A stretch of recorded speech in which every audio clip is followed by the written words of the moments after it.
my name is Jazi Romero. I'm a graduate nursing student at West Texas A&M University. Today I'm going to be performing a general head-to-toe assessment on a 30-year-old female patient who is here to establish care. So prior to beginning this, we discussed her past medical history, surgical history. She's not currently taking any medications. She has no known drug allergies, and she has a family history of heart disease. I've obtained her height and weight, and her BMI is within normal range. I've also assessed vital signs, and those are also within normal range. I've assessed cranial nerve number 2, the optic nerve, using the Snellen eye chart, and that showed to have bilateral vision of 20/20. And going throughout, I'm going to be inspecting her skin, looking for any abnormalities, any abnormal moles, nevi, making sure that her skin color is appropriate for her ethnicity. And then just upon general inspection, I'm noticing that she has a relaxed expression on her face. She's dressed appropriate for the situation, and she has no obvious body odors. And I've washed my hands, and now I'm going to begin. So first I'm just going to start by inspecting the top of her head, looking for any dryness, any breakage, looking for any areas of thinning, which would be signs of thyroid disease, and she doesn't appear to have any of that. Also just going to be feeling the top of her head here, looking for any bony prominences, nodules, or lesions, and she doesn't appear to have any of that as well. Going to move down to her sinuses and just see if she's feeling any tenderness on the frontal sinus, maxillary. Any tenderness there? No. No, okay, so that's appropriate. And then I'm going to feel her temporal pulses, making sure that it is 2+, and hers are. So now I'm going to check trigeminal nerve number 5, cranial nerve number 5, and I just want you to tell me if you feel dull or sharp. Okay? Dull, sharp, dull, sharp. Okay, perfect, and that's appropriate as well. So now I'm going to be checking the temporal mandibular joint.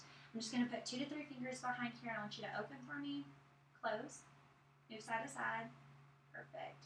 So what I'm listening for or looking for is any clicking or popping, which would show a disorder in that joint, and she doesn't appear to have any of that.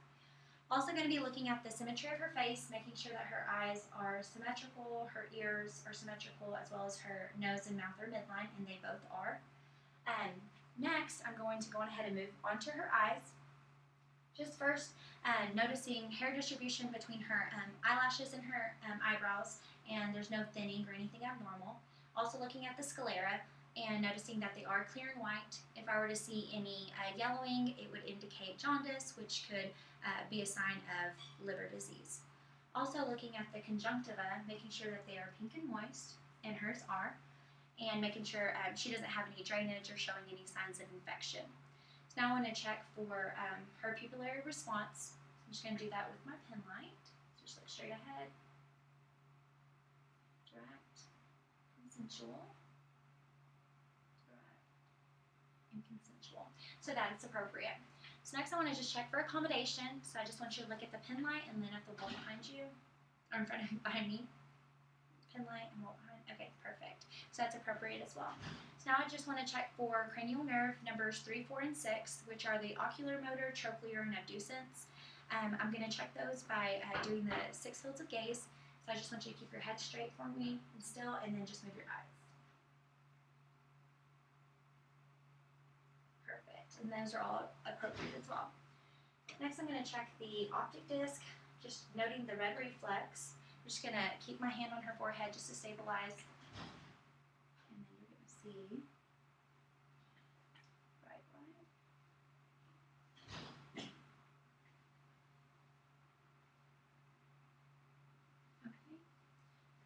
That's appropriate. Optic disc is sharp. So next, I'm going to go down to her ears, make sure that they are symmetrical, and hers are. I just want you to tell me if you feel any tenderness. I'm just going to fill in the auricles here, and I'm not noting any nodules, any tenderness. No. Okay. Now I want to check the tympanic membrane. What I'm looking for is it to be pearly gray. Signs of infection would be redness, bulging, any excess fluid there. Pull the pen up and back. Okay, and that's pearly gray. Same on this side.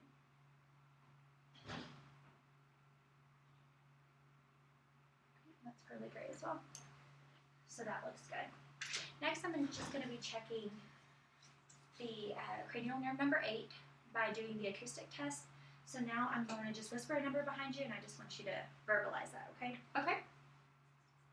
66. 55. Okay, perfect. And now I'm going to be performing the Weber and the Ryan test. So for the Weber test, it's just checking for lateralization, hearing in both ears.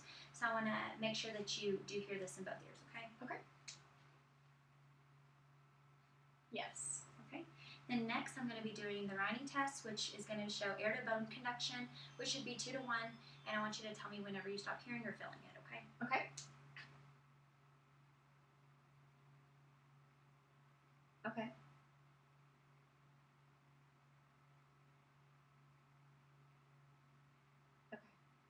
And both of those are appropriate. So next, I'm going to move down to the nose. First, I just want you to look up for me.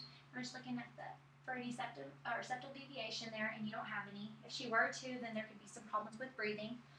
Next, I'm just going to check the patency of each snare. So I'm going to include one side and breathe in from one. Perfect. I'm going to include the other side. Perfect. I'm just going to have you close your eyes for me. And I want you to tell me what you smell. Alcohol. Alcohol. Okay. And that's just testing cranial nerve number 1, the olfactory nerve. And so that shows to be intact. So next, I want to go on ahead and look inside the nose. I'm looking for any excessive drainage, any redness, swelling, and make sure that there's no nasal polyps. Okay, I don't see anything. Okay. And it looks pink and moist, as it should. So next I'm going to move down to her mouth. First, just noting her lips, making sure that they're pink and moist. There's no dryness or cracking noted, and there's not. Let's see. I want you to open your mouth for me. Okay. It looks like the hard and soft palate are both intact. Stick your tongue out for me. I'm just looking for any lesions or any ulcerations. She doesn't appear to have any. And move your tongue side to side for me. Okay. By her moving her tongue side to side, that's just checking cranial nerve number 12, which is the hypoglossal nerve. And then just go on ahead and stick your tongue out for me, and I'm just going to elicit the gag reflex. Okay, so that was appropriate. So that's actually the cranial nerve number 9, the glossopharyngeal nerve. Next, I'm just going to have you stick your tongue out for me and say ah, ah. And that's cranial nerve number 10, the vagus nerve, and I just want to make sure that the uvula does rise and it is midline. Last, I just want to finish up cranial nerves, so I want to do cranial nerve number 7, the facial nerve, and I want you to smile for me, puff your cheeks out, perfect. And then last, cranial nerve number 7, the spinal accessory nerve, and just shrug your shoulders up. Perfect, and that's intact as well. Now I'm going to go ahead and move down to the neck. Just first noting if the trachea is midline, and it is. And I'm going to step behind her, feeling her neck, and I want you to swallow for me. Perfect. And all I'm feeling for is any enlargement, any signs of goiter, which could be sign of thyroid disease, and she doesn't appear to have any of those. Next, I'm going to feel for lymph nodes. So I'm going to go with the preauricular, and just tell me if you feel any tenderness. Okay. Okay. Postauricular. Submandibular, submental, cervical, postcervical, supraclavicular, and then I'm just going to go right here, feel for axillary. Are you feeling any, no tenderness or anything? No. Okay, perfect. So if she were to have any spots of tenderness or any hard nodules, it could be signs of tumors or anything like that, and she doesn't appear to have that. So next I want to check range of motion of your neck. So I want you to put your chin down to your chest and then raise it up back for me, and then put your ear to your shoulder, and then the same on the other side. Perfect. So you have good range of motion of your neck. I want you to press your face against my hand. On the other side. Okay. And so muscle strength in your neck is strong. Next I'm going to palpate for the carotid. So I'm just going to do one side at a time, not to obstruct blood flow.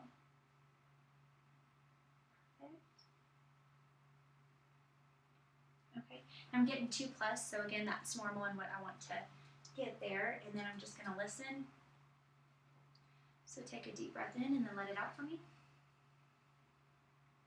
Okay, good. And I didn't notice any bruise or any swishing with that. So next I'm going to have the patient just kind of turn around for me, and I'm going to inspect the posterior portion of the chest. First I'm just noting her work of breathing, noticing that she's not having any labored breaths at all. And then I'm just going to check for chest expansion. I'm just going to put my hands here and take a deep breath for me. I'm just noting that my thumbs do rise and fall with each breath. And then on the costovertebral angle, I want to just tap here for any tenderness. No. Okay. If she were to have tenderness, then I would suspect kidney stone or urinary tract infection, but she doesn't seem to have that. So next I'm going to check the tactile firmitis. So I want you to say 99 for me. 99. Okay. 99. 99. 99. Okay, perfect. Next, I'm just going to percuss over the lung pelvis.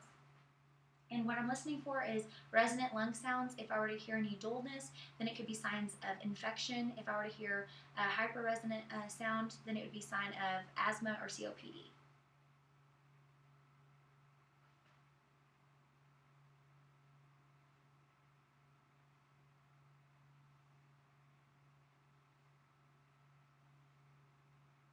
Okay, and I got resonant lung sounds throughout.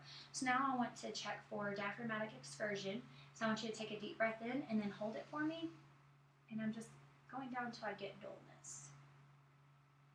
Okay, and then let it out. And take a deep breath in and let it out. I'm going to do the same. Okay, and those 2 points mark it, and that would be my diaphragmatic excursion. So now I'm just going to auscultate lung sounds, just listening for any adventitious lung sounds, any crackling, rhonchi, or wheezing.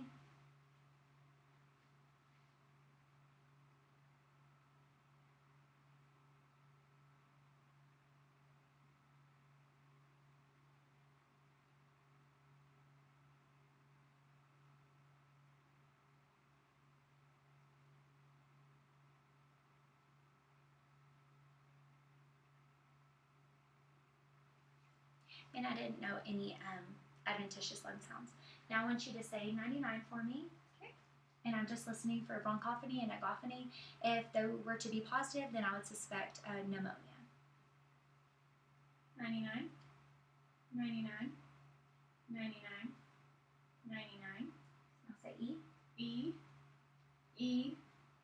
E. E. Okay, perfect. So that was negative.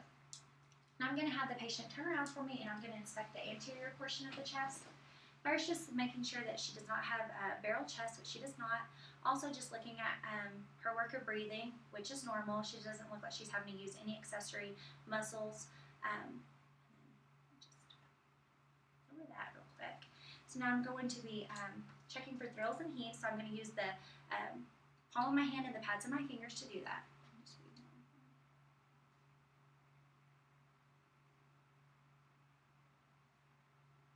And I don't know either.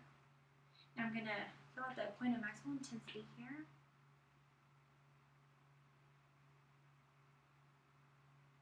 Okay, that's appropriate. If I were to suspect an enlarged heart, then I would move from the midline over to be able to feel that. So next I'm just going to percuss the anterior portion of the chest.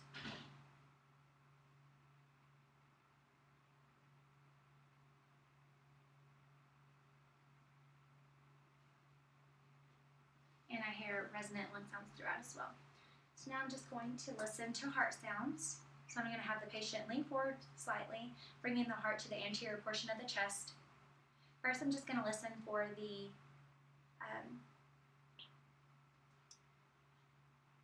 second intercostal space to the right of the sternal border, and I'm just listening for that heart sound.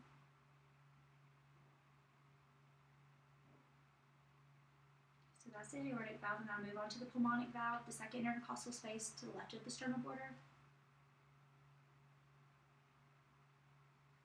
Third intercostal space.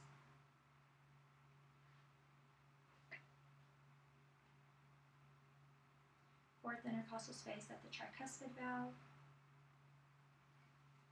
Then fifth intercostal space at the midclavicular line. for the mitral valve. And also real quick, while I'm listening, I just want to go on ahead and listen to the lung sounds as well.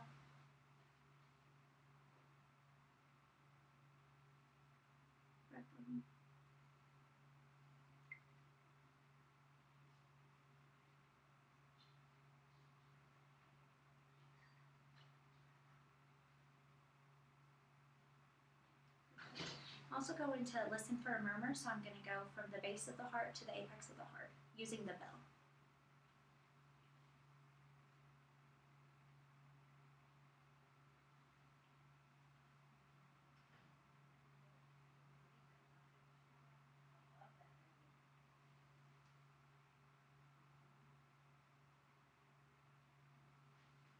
And I don't know any murmurs. So now I'm going to have you lay back at this 30-degree angle for me. Raise it up a little bit. I'm just going to be checking for the jugular venous pressure there. So I'm going to put the centimeter ruler at the sternal angle, and then I'm going to use this card right here at the highest point of the meniscus.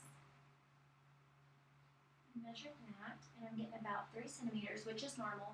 We would want it to be between 3 to 4 centimeters. If it were to be outside of the range of the 4 centimeters, then I would suspect fluid overload, which would indicate possible heart failure. So now I'm going to lean the patient back completely flat. Feel flat there? Yes. Okay. So I'm just going to down here.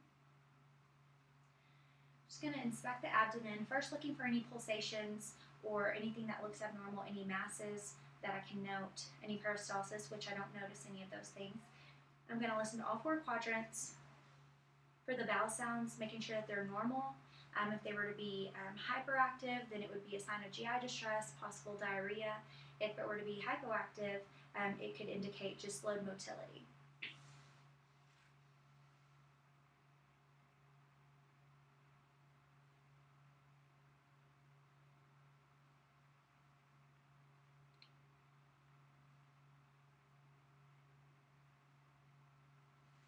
And hers are normal. Next, I'm just going to listen for at the aorta and then also at the femoral arteries, just listening for any bruits or any swishing.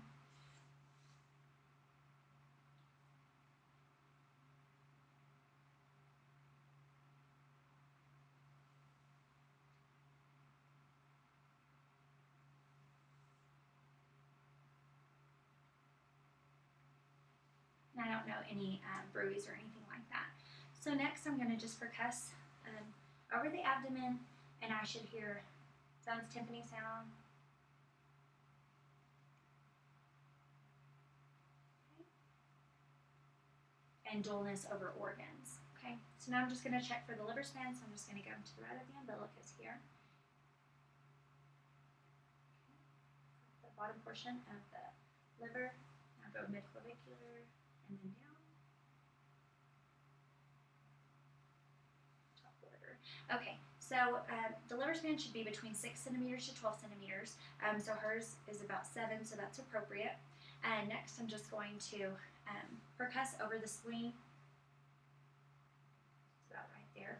So that's also appropriate. Now I'm going to just lightly palpate her abdomen, just checking for any masses, see if she has any grimacing or any guarding.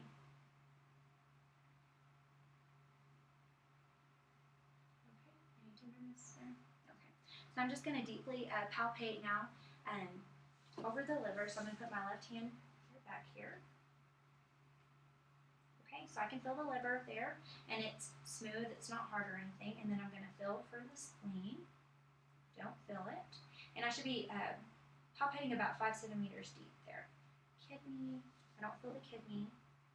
Don't feel the kidney there, and that's also normal. So now, go ahead and cover you up. Okay. So I'm just going to check with the lower extremities. First, I'm just going to have the patient raise her leg here, and I want you to put your toes back towards my hands. Perfect. And that's just dorsiflexing the foot. Any pain with that? No. Okay. And the other side? Any pain with that? No. Okay. So that just shows that she doesn't have a herniated disc in her lower back, which is good.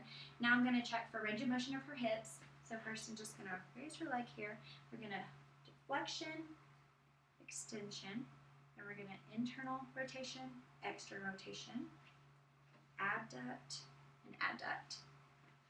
Was that hard at all No. for you to do? Okay. Now we'll do the same on the other side. So flexion, extension, internal rotation, external rotation, abduct, and adduct. Okay. And any pain over there? No. Okay. Now I'm going to check on the knees. Now range of motion of the knees. So we'll do flexion, extension, and we'll do internal rotation, external rotation. Perfect. Does that feel okay? Yes. Okay. And then flexion, extension of the knee, internal rotation, external rotation. And any pain there? No. Okay. So those were all appropriate. Now I'm going to check the range of motion and the strength of your ankles now. So I'm going to have you pull up on my hands. So that's dorsiflexion, plantar flexion, push down for me. Perfect. And so both of those are strong and appropriate. So now I'll go ahead and I'll have you lean up for me. Okay. So now we're going to check your upper extremities. We're going to do abduction and then abduction and then external rotation and internal rotation. And so those are all appropriate. And now I'm going to check for the range of motion and the strength of your elbows here, okay? So just put your arms down and I'm going to have you raise up your arms. Perfect. Okay, and so that's also appropriate. So now I just want to check your wrists. So we're going to do pronate and supinate and then faster. And that's also just checking for cerebellar function, and so hers is good. And then we want to extend your fingers, flex, extend. Okay, perfect. And then I want you to grab my fingers. We're just checking her grip, and so it's strong. Now I'm going to go on ahead and I'm going to move on to her neurosensory. So I want you to close your eyes for me, and I'm going to draw a number in your hand, and I want you to tell me what I'm drawing. 3. Okay, perfect. Just keep your hand open and your eyes closed. And now I'm going to put this object in your hand and I want you to identify that. A paperclip. Perfect. So that's just diagnosis, so that was appropriate. Now we're going to do point to point. So I want you to put your hands out and I want you to close your eyes and I'm going to point at a finger and touch your nose with that. Okay? Perfect. And then now you can rest your hands. Now I'm going to do on your lower extremity, so I want you to do point to point with your heel touching your left shin. And then the other side as well. Perfect. Then just looking at the lower extremities, just making sure that coloring is good, there's no swelling or any abnormalities there, and everything looks good. So next I want to go on ahead and check the rest of your pulses here. So I'm going to check your brachial pulses. So right here. And those appear to be 2+, and then radial. And those are also 2+, and then I'm going to go down to the popliteal.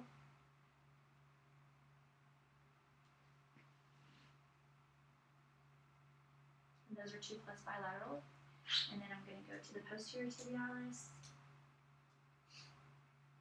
And then the dorsalis pedis. And both of those are 2+ as well. And then I'm going to check for proprioception, and so I want to for you to just tell me, look straight ahead and tell me if I'm raising your toe up or putting it down. Up, down. Okay.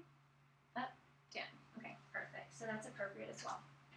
So next, I'm going to just check your reflexes. So I want you to just put your arms out, kind of like a scarecrow there. Okay. And I'm going to be testing the tricep reflex.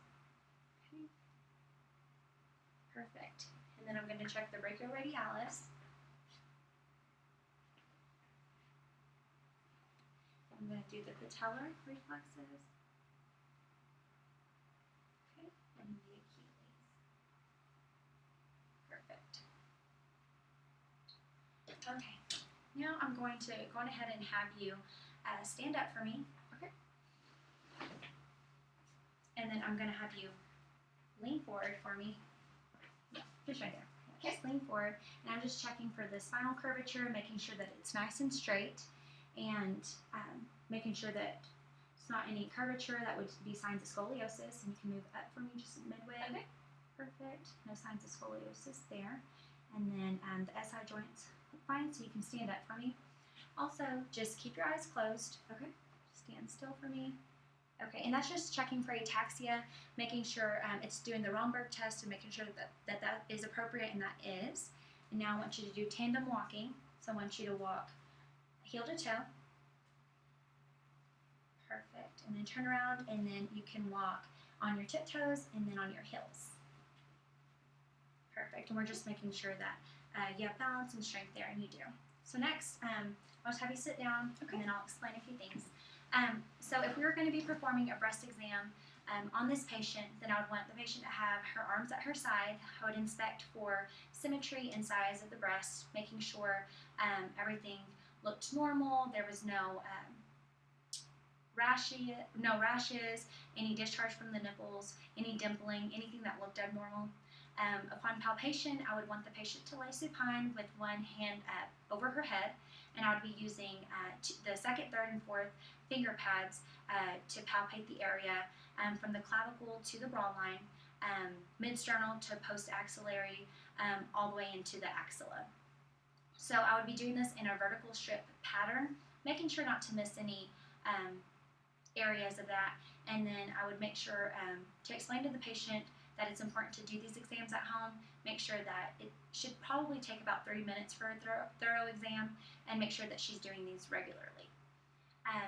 As for a male patient, I would also inspect and palpate breast tissue and axillary areas, just noting any tenderness or enlargement, which would be signs of gynecomastia. Now, for the female patient, for a genitalia exam, I would make sure that there was another licensed professional in the room with me. I would make sure that the patient emptied her bladder. I would make sure she was laying down in a supine position, lithotomy position, with her legs up in stirrups, and just checking the external area, looking at hair distribution, looking at the labia, the urethral meatus, and the vaginal opening, looking for any discharge, papules, prolapse, swelling, any tenderness or redness to the area. Then I would, for the internal exam, I would pick a speculum that was appropriate for the patient's size, make sure that I would inspect the cervix. I would perform my pap smear at that time, and then just note any cervical enlargement or displacement, and then I would palpate the cervix, and then palpate the